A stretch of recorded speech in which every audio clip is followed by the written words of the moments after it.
Hey, this is Dr. Paul, and we're here with Dr. Seth. We just finished our patient education workshop, and what's so unique about my patient education workshop is it's not based on subluxation and chiropractic philosophy.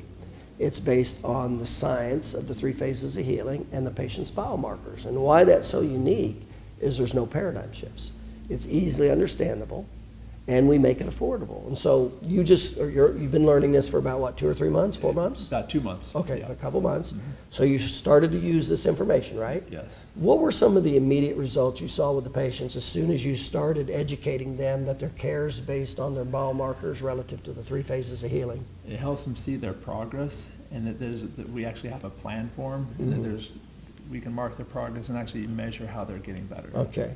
Prior to that, were you doing any subluxation patient education? Yes. You were? Yeah. And how did you feel about that? I felt like I was trying to convince them of something that I wasn't really 100% convinced on myself. Right. Yeah. Because we all know there's such thing as a somatovisceral reflex, right? Right. But we also know that's not the cause of all health and disease, don't we? Right. Yeah. And and that's why I say, I'd say easily 80% of the chiropractors are the same way. We know it, it exists to some degree, but we know that's not the cause of all the problems. Right.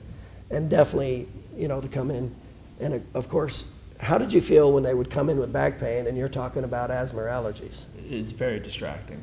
Yeah. It just, is that a paradigm shift or yeah, what? It is. Yeah. And it's confusing. That actually helps to run patients off, doesn't it? Yeah, it really confused them. Yeah, it's real common, and when I do statistics of chiropractors doing subluxation education, they always have a huge dropout rate in the first 6 visits. Well, that's why. And the example that I always give, I said, how'd you like to go to a dentist with your tooth? And he point to a chart and say, oh, by the way, I can help you with your digestive system. Right. And usually when I say that, the chiropractor kind of steps back and goes, whoa, I never thought of it that way. Right. Yeah. So now you're actually talking about their problem, right, that they Right. came in for. Right. You measured the problem. You've explained to that. You've explained how they're going to heal with the Right. 3. And then your protocol, your therapeutic protocol, is based on their test relative to which phase of healing they're in, right? Right. Well, that's what it's all science. Yep. Any selling with that? Yes. No. You feel like you're selling when you do that? No selling at all with that part. Yeah. At all. Yeah. I mean, you're just telling them the pure facts, aren't you? Yep. Here's what was positive, here's not, here's how it relates, here's the therapy we're going to do to help. And it really shows them their responsibility in the whole process. They got to stick with the program if they want to get good results. Right. We put all the responsibility on them, don't we? Yeah. We just give them the truth and the facts, and that's that. Right. And then we make it affordable, right? Right. Yeah.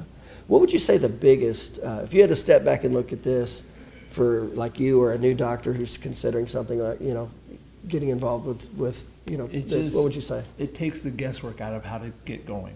It really Right. gives me a system to put into place that I can follow A, B, C, D, and I don't have to guess and figure it out on my own, and I know it's going to get results. I'm Right. already seeing it. Right. Yeah. And the responses you've been getting with the patients have been what? Very good. Very good. Very positive, just the first month or 2. Right. Yeah. Thanks. Okay, thank you.